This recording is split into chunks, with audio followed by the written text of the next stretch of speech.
Good evening. It's Monday, June 13th, 2016. I think it's the 13th. Yes. And this is the ID4 board. Welcome. Thank you for joining us.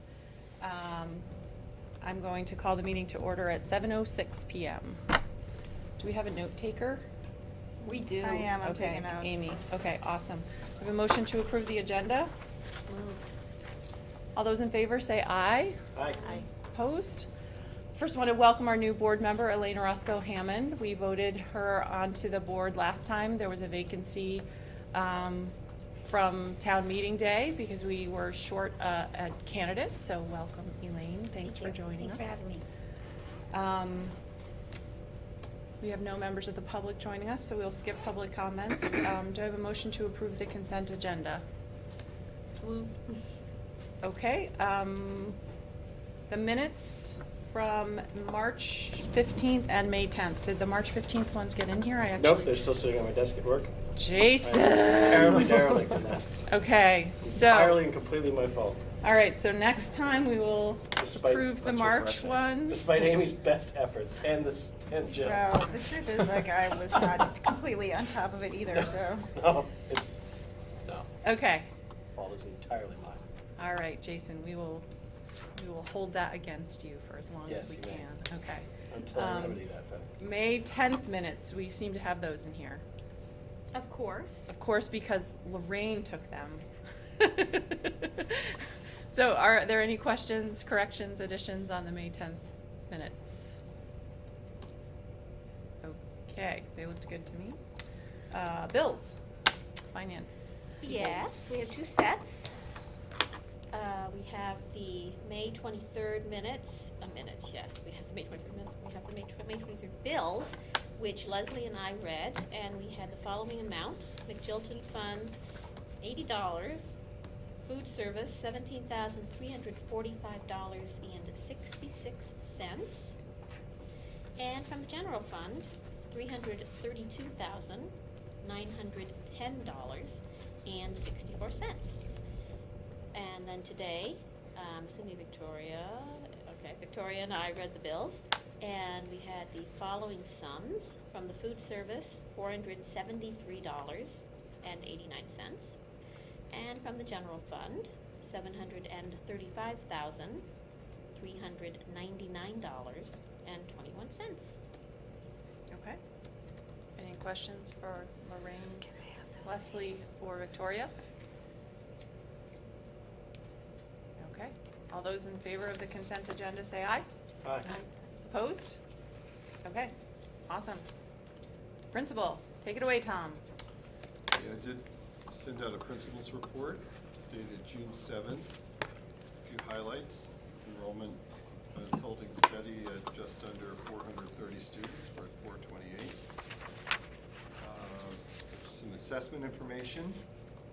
I'd like to announce on air new staff. We have the following new staff who've signed contracts. We're looking forward to them starting in the new year. Karen Hill will be the new administrative assistant, replacing retiring Mary Longy. Our new Spanish teacher, Flora Beth Jimenez, joins us. Looking forward to having her on board. Here in the music room, Sonia Kahovic. She'll be music band and chorus. Donna McKenzie is moving from a classroom teacher to an academic interventionist. Charlie Marsden, certified health and PE teacher, will join the staff. Jenny Mullen, current teacher, and Elaine Pantalleri, who is currently an academic interventionist, finishing this year, and she'll continue as an academic interventionist for the next year. Yes. That represents our new hires. That's very cool. You should try it. A few pieces about facilities here. We're adding some playground equipment, a second accelerator swing. That's the saucer-shaped swing that can seat 4 students, and usually 1 or 2 swingers on either side of the swing. We have one in the Hawkstone playground. We're going to add one to this, what we call the small playground, which is out behind us here. And we'll also be adding a pirouette. Think of it as a stand-on spinning post. There's one in the Hawkstone playground. We did get student input, and the students helped us to select those items. So if it looks like as an adult, might not be something you want to lose right after, or use right after lunch. It usually has high interest for our students, and that's right what they went to. So they were happy to know that those were our items. And it's a little bit about our lifetime earnings for box tops right now, because we use some box top funds to help with this. Our lifetime earnings for box top stands at over $14,000. That's mentioned in the notes, so we are able to purchase a number of items every year with the box top monies. A few events down there as well. We released over 140 brook trout on May 25th in the Middlebury River up near the Robert Frost Nature Trail. And our numbers year to year have been excellent in terms of the number of eggs that we have started with and the number of trout we've been able to release. And I think that's the devotion that Steve Flint has for that program and the stewardship that he provides it. So that was, we're told by the Trout Unlimited folks and the people with the Department of Natural Resources that our numbers are pretty impressive. You may like to know that our students actually carried out some research. The trout start as eggs in a small net enclosure, and it hadn't been described what size of netting was the best size. The smaller the netting, probably the smoother it is, but the more nitrogen waste it might keep in the enclosure. The bigger the netting, the bigger the gauge of the netting, the more nitrogen waste can leave, but the more abrasive that netting is. So we had 4 chambers that we used with different sized netting, and students were collecting data on the number of eggs that hatched and the survival rate of the trout in there. So they're conducting some novel research in there. Hopefully that'll help us and other growers as the program looks at different characteristics of the program. Marching band performed in the Memorial Day Parade. We had a number of class trips that were paid for by the Mesa Mini Grant funding. And Mary Hogan was collaborating starting in June with the Opera Company of Middlebury to design and create puppets and other props for a family-friendly version of Mozart's The Magic Flute to be produced at the Town Hall Theater. And I did attach a June calendar. Happy to answer any questions. Questions for Tom? Lorraine? Mine is kind of an arbitrary question, but is Sonia Kolhovic any relation to George? Daughter-in-law. Yeah. And she joins us from Fairhaven. She has K-8 experience in general choral and instrumental music, and we're delighted to welcome her to the staff. Bless you. Any other questions for Tom? Okay. Thanks, Tom. All right. Superintendent's report. Okay, so there are 2 policy reports tonight. These are at the end of some of our policies. We have policy reports, which are either annual or semi-annual reports on compliance with the policies.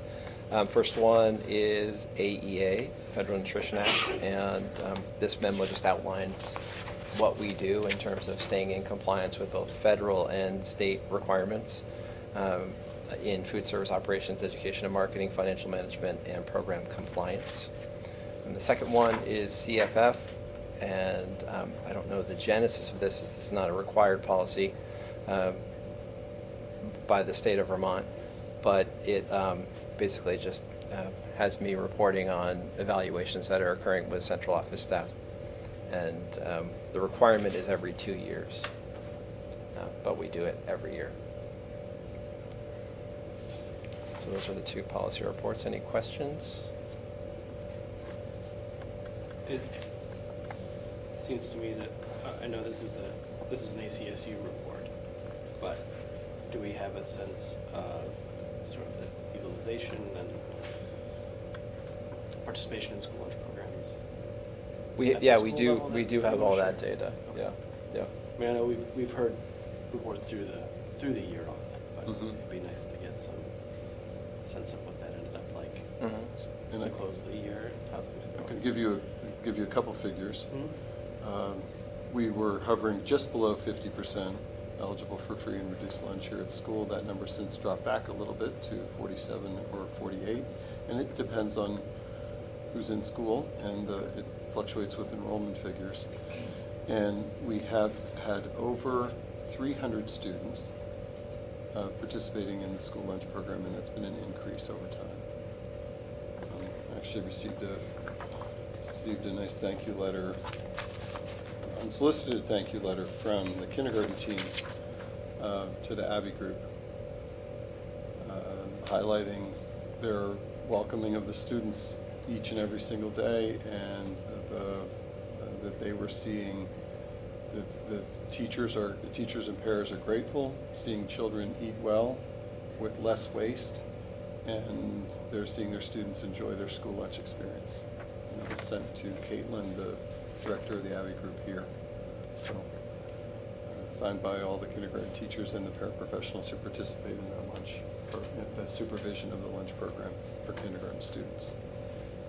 So we're seeing some, both in real numbers in terms of participation and anecdotal information. I think we've seen some gains. I have a discerning eater in my family, and her assessment is quite positive. So does this report require more any quantitative data, or is it in terms of It's just- participation, it's just a? It doesn't require data in terms of how many, Over 300. a report on how many kids it reports on, are you in compliance with the policy? So it's a Yeah, it would- compliance report, essentially. Right. It would be nice to get some numbers in terms of how many Yeah. kids are participating Yeah. at each school and each grade and everything. Well, that's, we've been talking about the transition to next year and looking ahead to the following year when we're fully operational as a single district, and looking at food services and wanting to start to capture all of that in the next year as we make a plan to figure out how we're gonna have oversight over all of our programs. Because right now, it's really kind of district by district. Yeah. With, support that comes from the central office tends to be more in terms of compliance with AOE and other state requirements in terms of reporting, but not as much in oversight of one program, one vision. Right. So those are all kind of organically grown over time, and that is certainly a need. Yeah.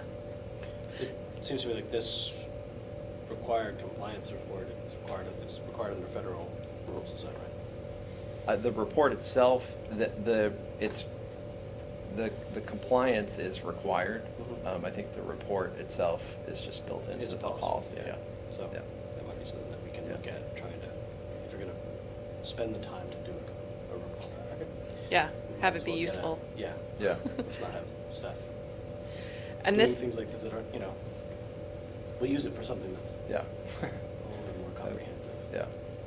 this other report, Lorraine, I think we put this in place because the central office staff was not getting evaluated.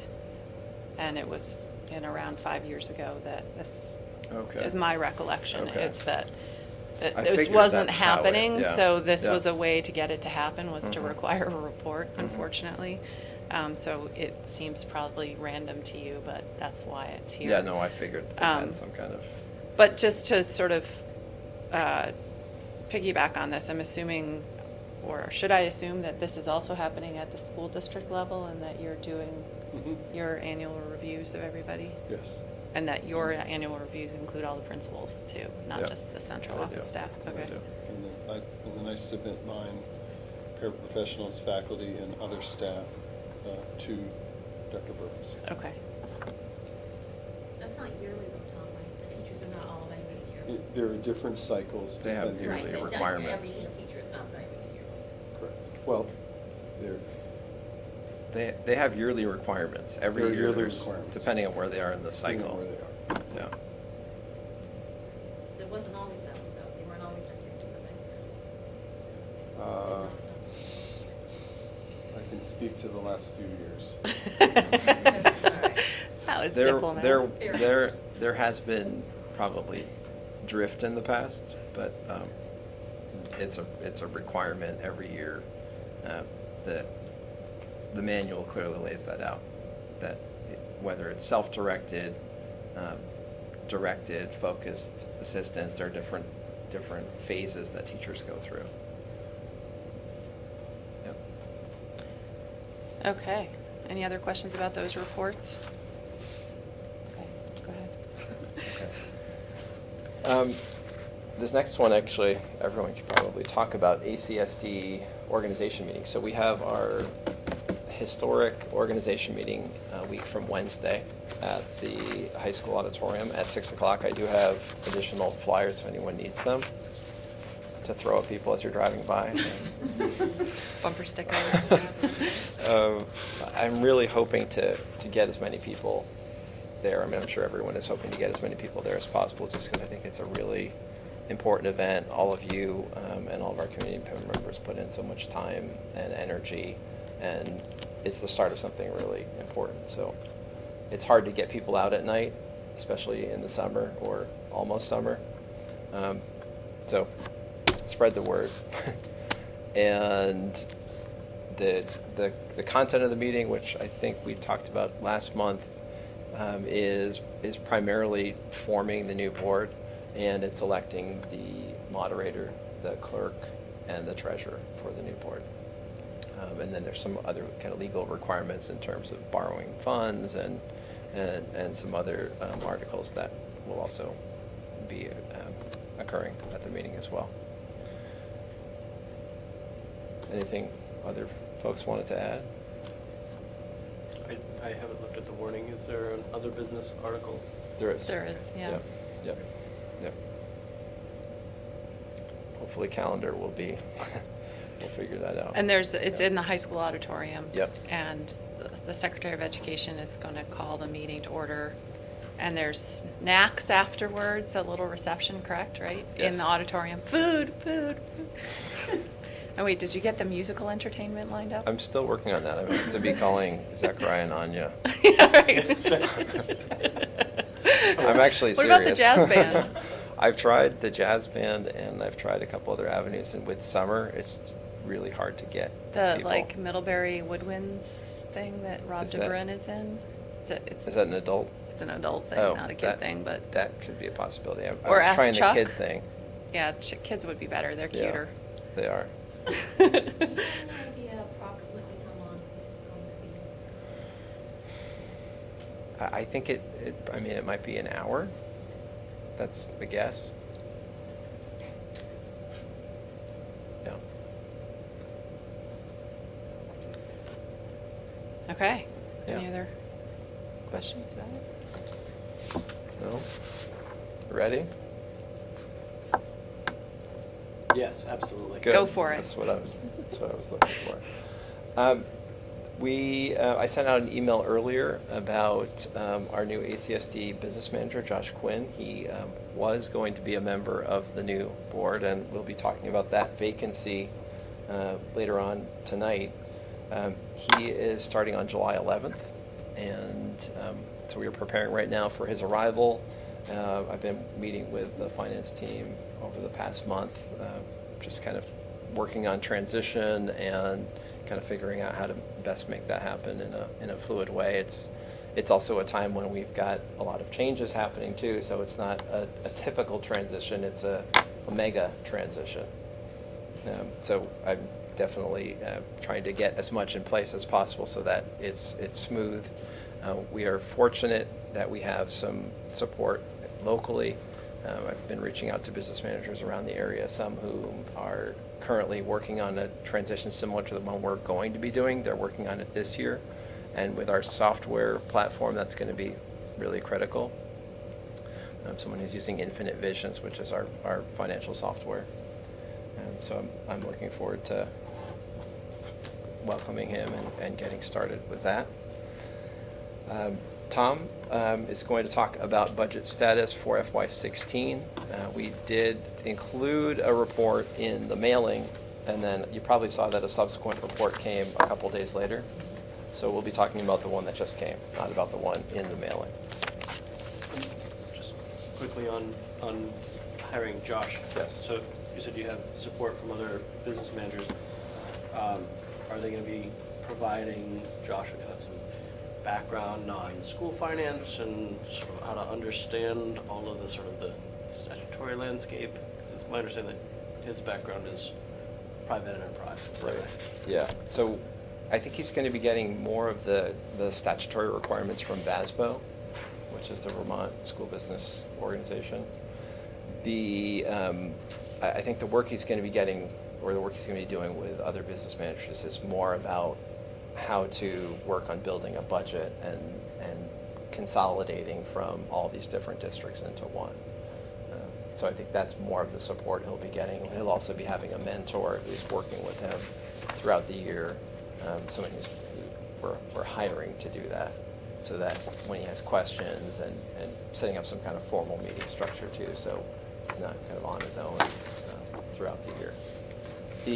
VASBO has offered a class on, it's called Business Manager 101, where they go through some of the kind of rudiments of the process. I think what we're looking at right now is we put together a calendar for the year of all the different reports and things that he's going to need to be doing, and we're going to kind of walk him through that.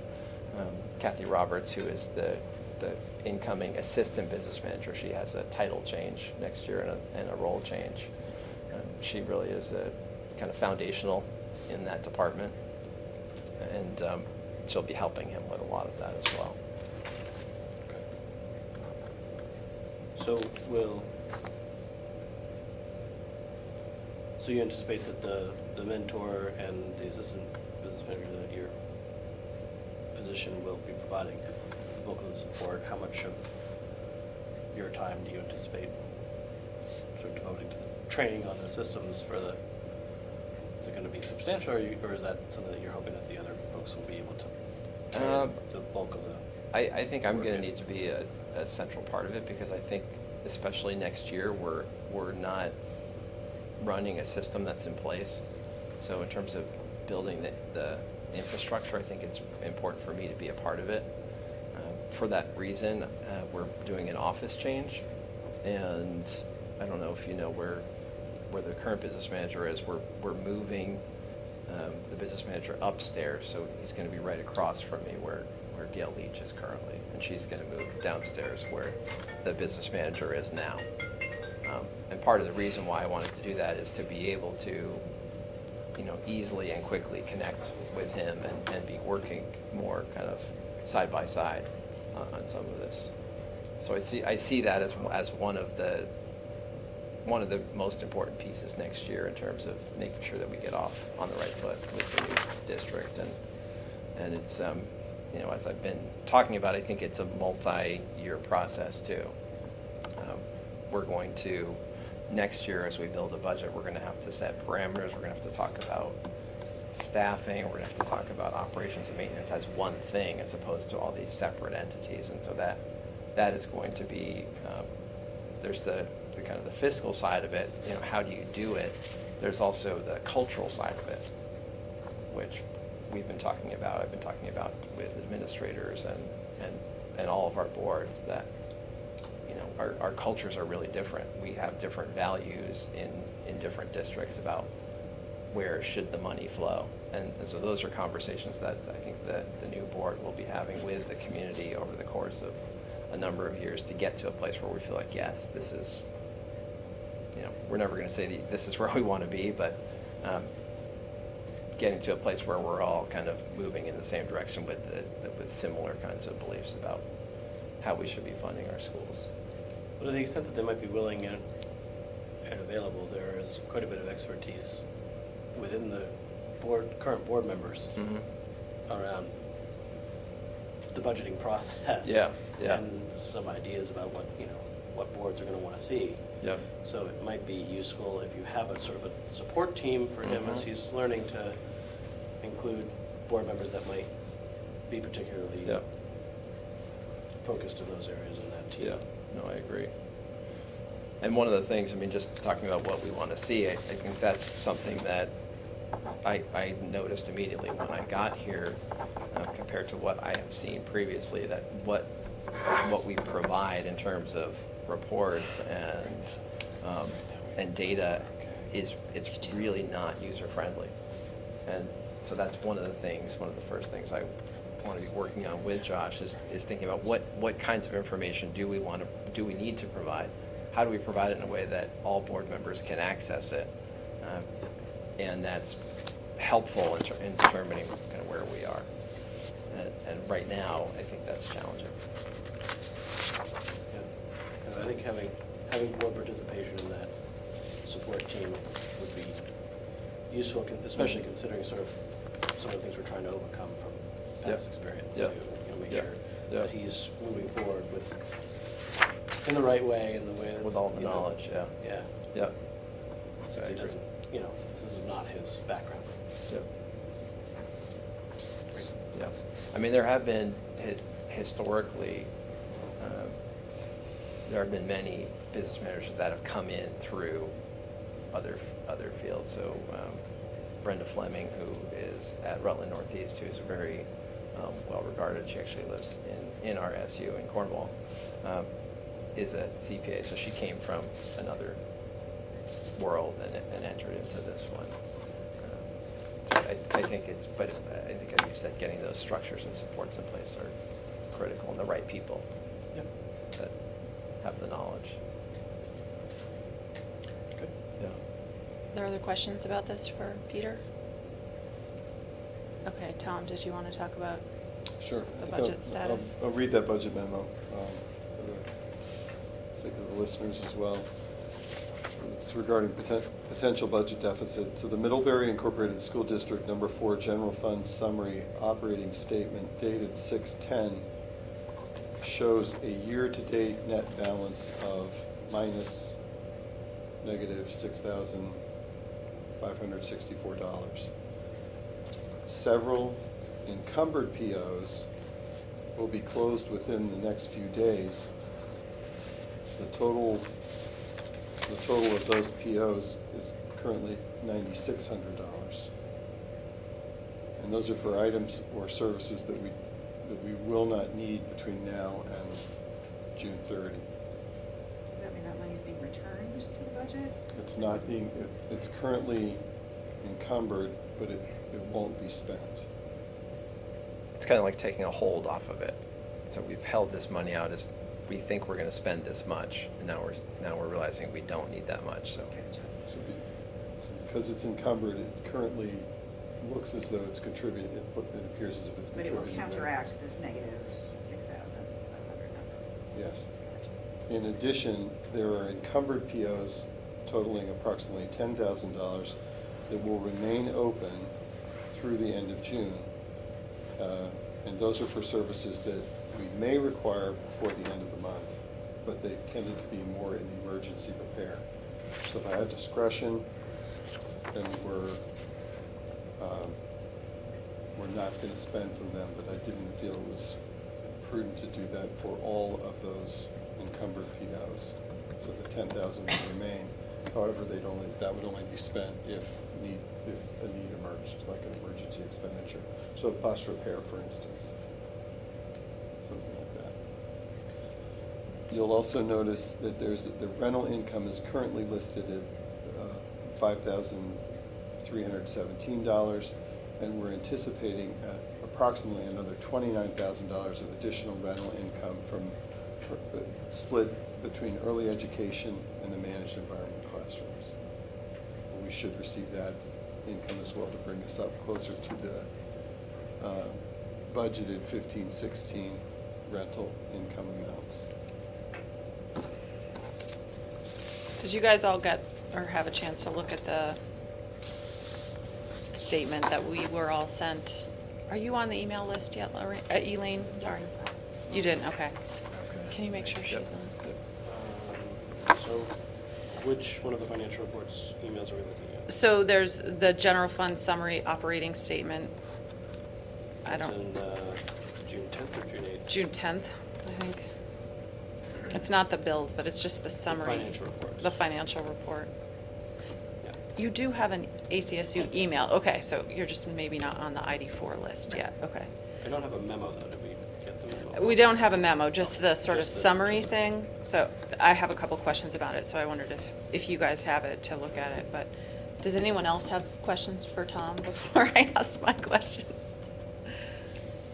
Well, it might be Or good for Peter. Tom just to talk through Oh, do you? Okay, go some ahead, of the sorry. I line didn't know. items. Yeah. Just That's to give an overview of why we are where we are.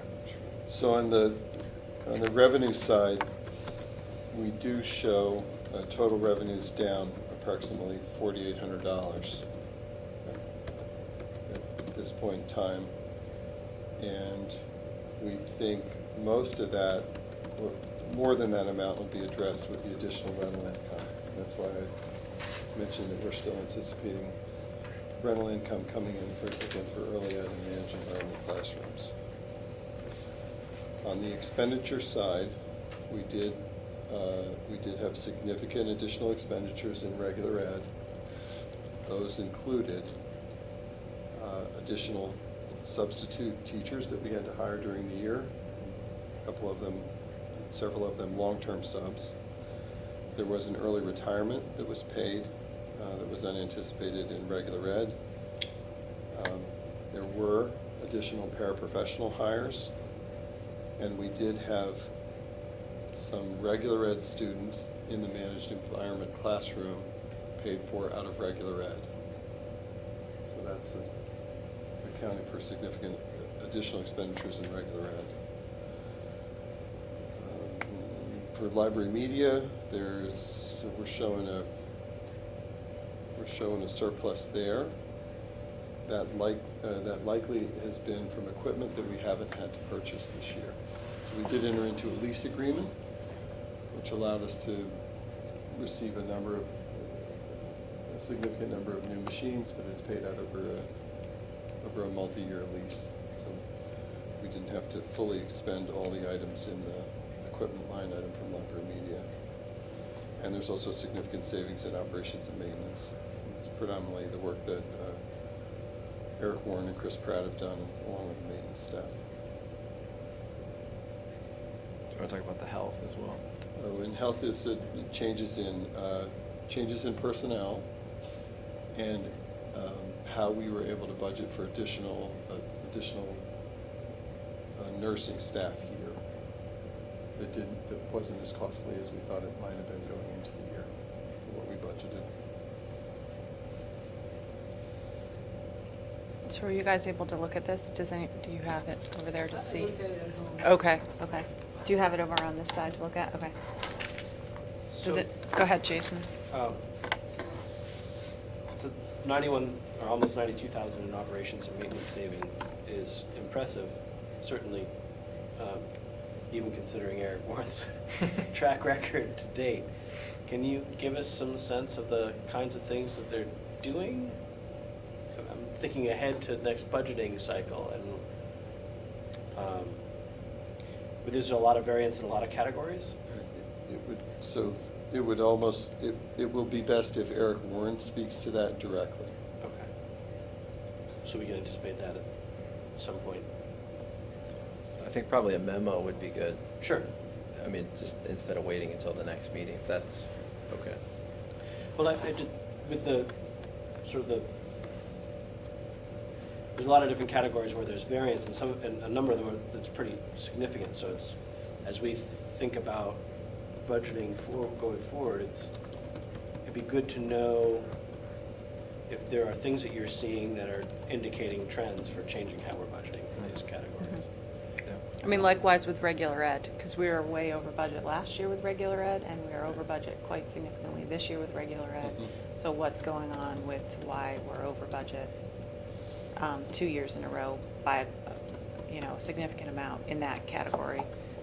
And my recollection was that the board, that the early retirement payout was contingent on not being over budget at the end of the year, that we were going to wait and make sure. Do you remember this, Leslie? I see you nodding.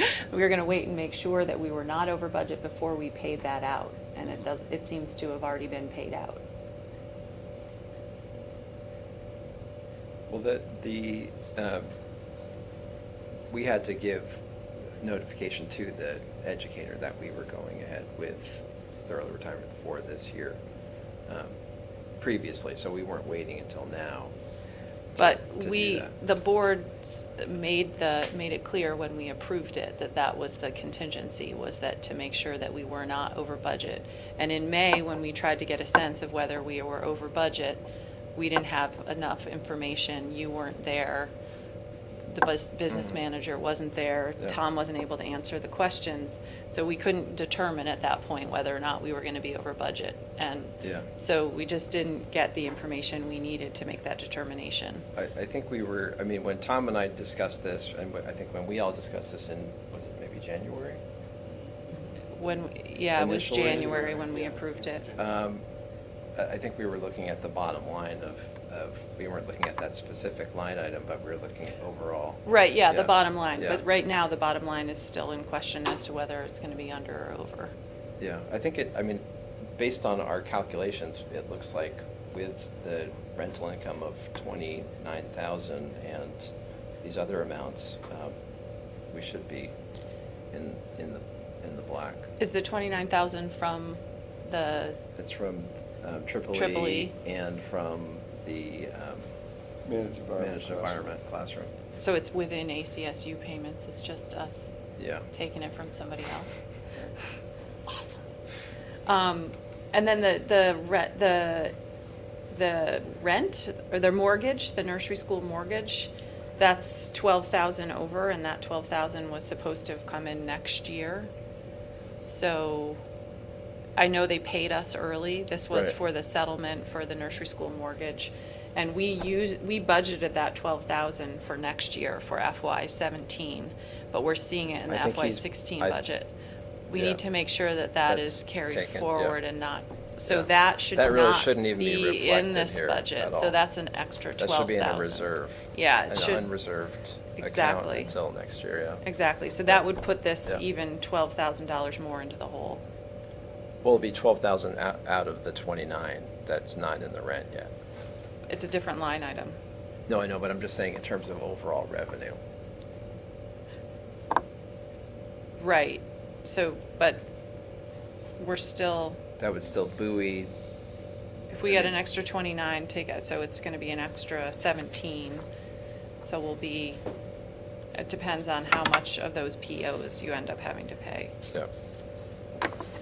And then the bottom lines down here, these, you know, with this, Mhm. the negative 130,000 plus. This bottom part never really made any sense to me. Does it make any sense to you? It does, because I wrangled through it like 20 times, not understanding it until I Yeah. kind of got there. But I don't, this is what I was talking about earlier in terms of cleaning this up to make it Yeah. more helpful, so that you don't have to Absolutely. puzzle about what does this mean and why is it here? And having this included in every board report, every single agenda, so that it's public too, because Mhm. this technically should be public information that's easily accessible Yep. to everybody. So can you, when you close out the year, Tom, send us a report over the summer so we can see it? Yes. Okay. Yes. And I can give you, I'll give you some specifics. We're firm on the 9,600 in savings for those encumbered POs that will close. Okay. Because those are items we won't need to spend on. And in all likelihood, most of the 10,520 will also not be spent in the next 2 weeks, but they were, again, from line items that I didn't feel comfortable closing out because they represent something that could be an expense. And an example might be, we had additional funds,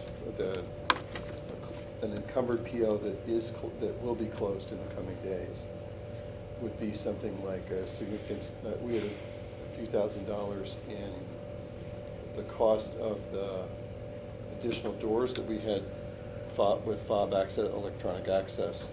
So we're not gonna have that work done in the next 2 days.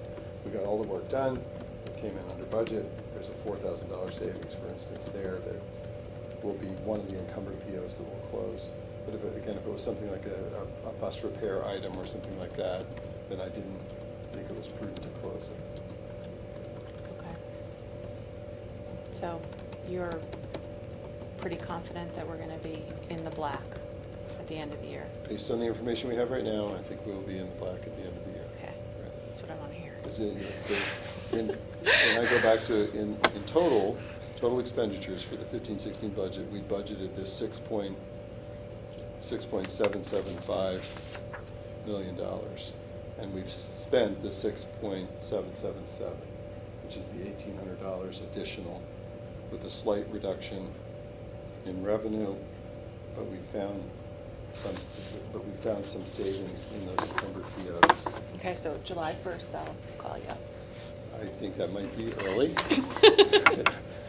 July I think it's- 15th. I think it's the third week of July. Third week of July. Yeah. I'll be around. We were talking about that I'll be today, around. so. Okay, all Um, right. Can I ask Jason, another go ahead. Yeah, question of on that? course. So, just on the regular programs piece, do you have a sense, just ballpark percentage of the 181,000, how much of that would you just say was roughly related to the long-term sub requirements and things? It's about a sixth, maybe a little closer to a fifth, long-term subs. Because there's been a couple budget cycles where we've had long-term sub needs, and over time, we've tried to move toward budgeting more for that, and Mhm. you've done that, What we tried to do, what Right. we've done is a 5-year running average, right? and then, and budgeted based on that 5-year running average. I'm wondering if we need to rethink that, exactly what formula we use for that, just because. 5-year running average plus 10%. Yeah. Or Let's 30 or check the 30%. weather patterns. Well, I mean, just because it's, when we think about looking at the overall staffing. Right. Right, and what could come up in a period of time, the thing we don't want to be doing is ending with a deficit. Right. Right, And- and having some extra room for sub-hires in our regular ed budget, where it's sort of the hardest to come by, Mhm. right, Mhm. to find other things, I think makes sense. So, just if after doing all of that work, we're still finding that that's coming up consistently as an end-of-year issue, we should probably adjust that.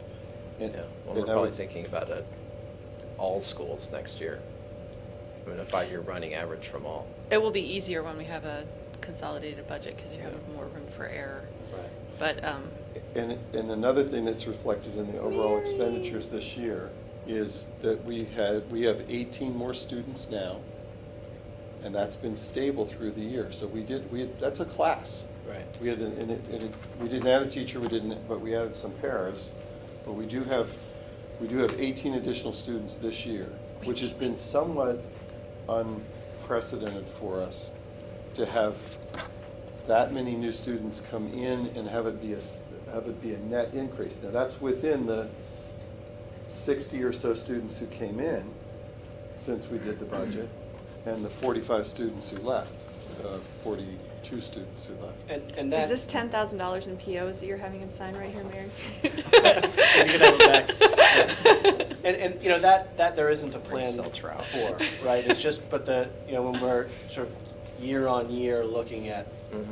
still running into this sort of the long-term sub unanticipated expenditures, at some point it can't be really truly unanticipated. It's like Murphy's. Whoa. Murphy isn't just visiting, he's staying, like he's moved in, so.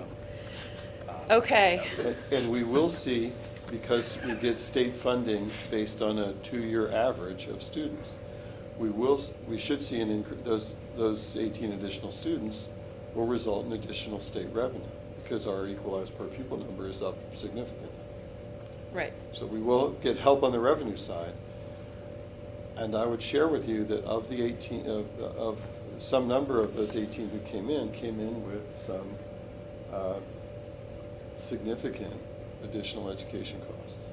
That it's not always as simple as adding a desk and a chair from storage in the classroom and make sure everybody has a new workbook. That if they come in with some need for additional programming, then we'll provide that programming. Right, and we budgeted for that this year. We budgeted for extra sub-funding and everything, so Yeah. hopefully next year will be a little better, but I think we said that last year, so I think. Well, I think the two things that we talked about last year and this year that we didn't budget for, one was the additional paras, and the second thing was the regular ed managed environment, which were two. Right, well, two- we two reduced the number additional of paras expenses. this year in our budget for the coming year. Right, those were classroom These are paras. special ed These are paras, one-on-one, yeah. non-special ed paras. So I just want to take a break here, and because we have Mary Longy standing in our doorway, and this is the last ID4 board meeting in Mary Longy's career, and I just want to, on behalf of the board, thank you for your many, many years, and please come in here so they can see you on camera. You are amazing. And thank you so much for everything you've done for this school over the many, many years that you've been here, from your time as a parent to your time as a MESA coordinator and volunteer and organizer and queen of all projects, and the organizer of the school and the facilitator of a great partnership with the Town Hall Theater. And we are going to so miss you. So thank you so much. Well, I'm And not planning to really go away. I will be far. And while Mary's here, I want to point out that Marion Leonard, who's also retiring after many years as a kindergarten teacher, had these amazing cupcakes baked for the board by Susan Pratt, who's an incredible baker, and the summer chef here at Mary Hogan. And so thank you, Marion, and please help yourself to a cupcake. I really did walk in at the right time. You did. So thank you so much, Mary. Okay, well, thank you. I'll talk to you later. Okay.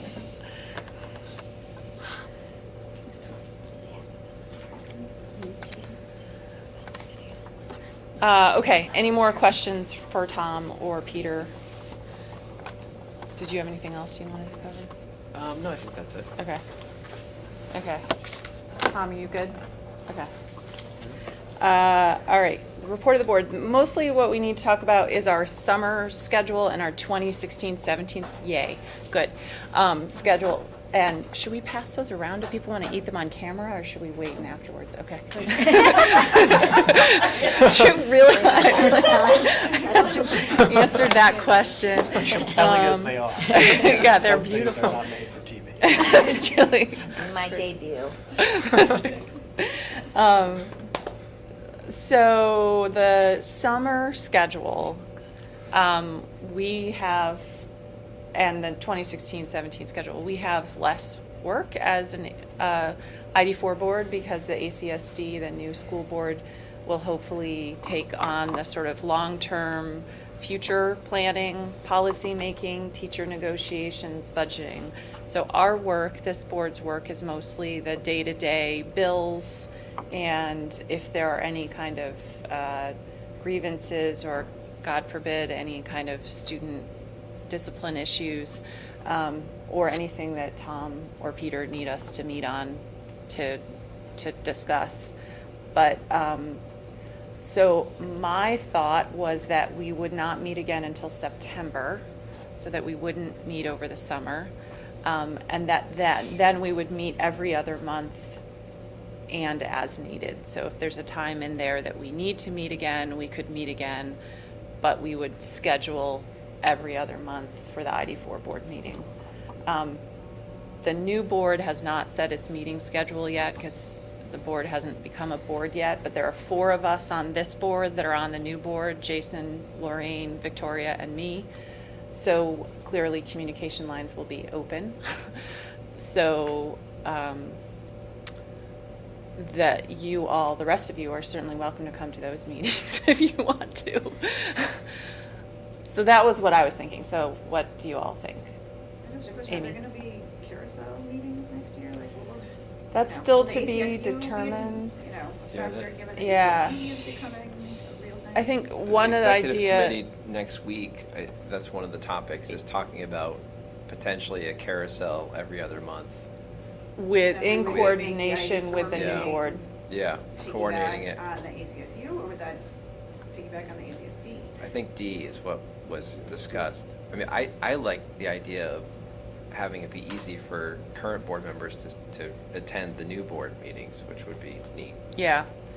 So having the ACSD board meetings probably every other week at this point, and then having our meetings every other month coordinated with them, so that there's sort of like what we do with the ACSU carousel meetings.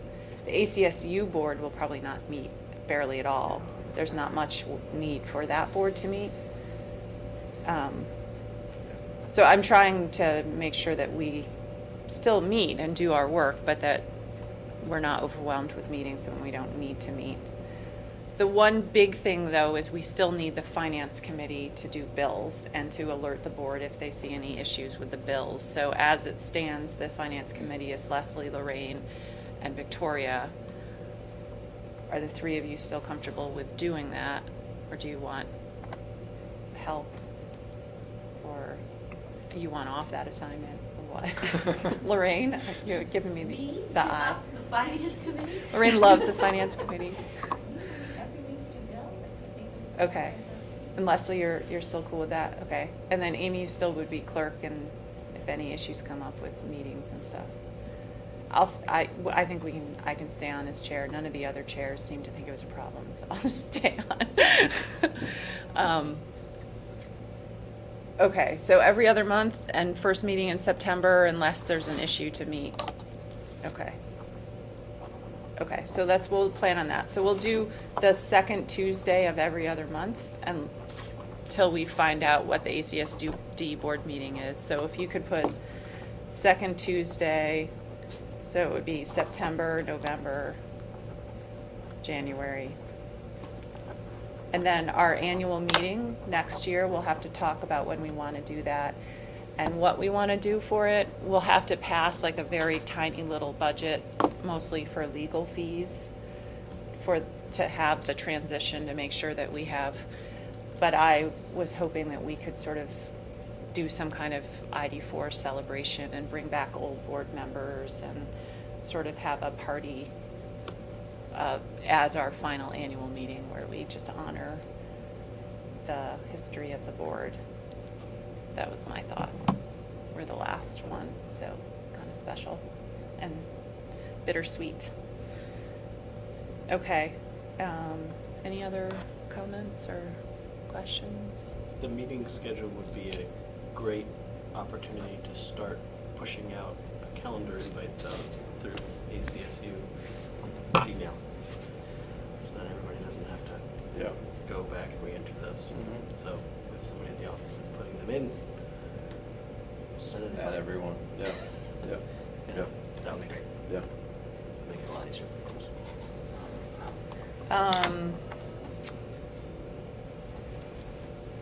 So speaking of you, those of you who are on the ASD board, and Peter, I send out an updated doodle poll with updated dates. You guys Okay. could do it. I took off the dates that were clearly not going to work for people and added more dates.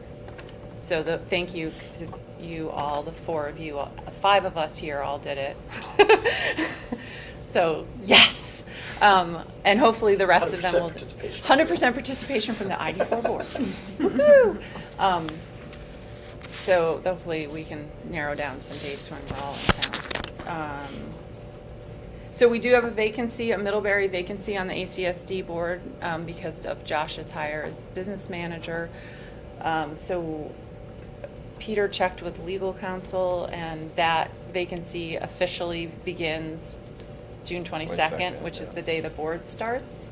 And then we, by statute, are supposed to at least try to fill that vacancy within 30 days. So the new board will have to fill that vacancy. So anybody watching out there who's interested in it, I think should probably email Peter, Yep. the superintendent, with resume, letter of interest, saying why you want to be on the board. And those of you on the board, we should all be thinking about people like Amy or Leslie or Elaine, for example. You feel the route. Did we get clarification on it? Is it filling the role, the appointee will fill the role until the next annual meeting or through the rest of the term? To the next annual meeting. To the next Oh, annual meeting. really? And is it to the next annual meeting or the actual election cycle? It's It's to, the annual meeting yeah, itself. yeah. So the annual meeting will include an election of a candidate. No, Well, they'll wait, be wouldn't running it- for, at the, I at think it would the be- town meeting day. yeah, it would be You know, town meeting day. Sorry, Running yeah, through it's the town town. meeting day, yeah. And would their I term mean, be? that's right next to each other. But they'll be running to finish the term. Finish that the term. original Okay. term. Right, Yeah. So it's a 3-year Yeah, so term. it's a 3-year term, so they wouldn't be elected at the next. But They would, because they would have to be elected to fill the So remaining you'd part be of the term. elected for 2 years. Which we have not Oh, done. So we yeah, appointed, You're the only one that's not Yeah, doing that so I was now. appointed for, Oh, that's interesting. Yeah, yeah. yeah. Okay. So, yeah, so we really need somebody to do it for 7 months at this point, right? Right. 8 months, Yeah. 7 months? Yeah. And then if they want to continue, they'll have to run again. Okay. For a 2-year term, because Josh's term is Right, one of the right. 3-year terms. So, anybody out there who wants to do that, that would be great. And you guys should talk to people that you think would be good too.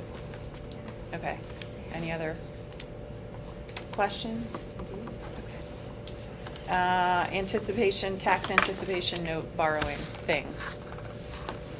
So this is a requirement for the board to approve a resolution to borrow money before we get money. Before our taxes come in. Yep. You want me to read it as a motion? Same.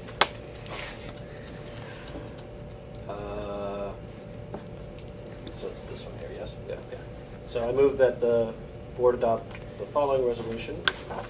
The Middlebury School District Number 4 Board of Directors authorize a 1-year operating line of credit to be used to pay operating expenses in anticipation of taxes in the amount of $681,802. The board authorizes the treasurer of the ACSU business manager to borrow on this loan on behalf of the board. So moved by Jason. Yes. Do I need to I- type that into the minutes? Yeah, Is that written? yes. Thank Yeah. you. Any questions? We do this every year, so yeah, it's pretty standard. All those in favor say aye. Aye. Aye. Opposed? Okay, thank you, thanks, Peter. And we all have to sign it, so after you type it in, Amy, if you want to pass it around. I think Is there's this a- second part that he just said? This Yeah. resolution? Yes. There's a line for everybody And you to have sign to it. sign in the clerk section. Okay. Okay, other business, future agenda items besides, oh, sorry, no, I skipped to the policies. So there are 3 policies to rescind. So we won't be doing much policy work because the new board's going to be doing the policy work, but we figured we might as well rescind these policies because we're here. And these are policies, Jason, you want to Yeah, speak to so them? these were, actually, these are replaced by, JFJC. yes, that. JFJC, which is a sort of a policy that essentially encompasses all these, but it's a new required it's basically a revised policy that does all these things, but it's required, I think it's required at this It point. is, Yeah. yeah, by the AOE. The AOE actually wrote it. Yeah. It's a little unwieldy, but. So it's not like we won't have policies covering hazing, bullying, and harassment. It's just, we're just yeah. gonna forget about It's- that. Yeah. As unwieldy as the new policy may be, it's less cumbersome than these 3 together. Yeah. So, could I have a motion? Why don't we just do them all at the same So time? moved to rescind those 3 policies. Okay, any questions of Jason? Nope. All those in favor? Aye. Aye. Opposed? Awesome, okay. And then other business, future agenda items, is there anything anybody wants to add to our September agenda? And you guys know you can always email me to add things to the agenda if you want. Okay. And summer meeting, we're not gonna meet over the summer, that's our summer meeting schedule. No meetings. No meetings. I like it. Okay, anything else? Okay, got a motion to adjourn? So moved. All those in favor? Aye. Aye. Opposed? Okay, thank you very much. Great, have a great summer. Thank you. Wait, who moved the adjournment? Jason. Jason?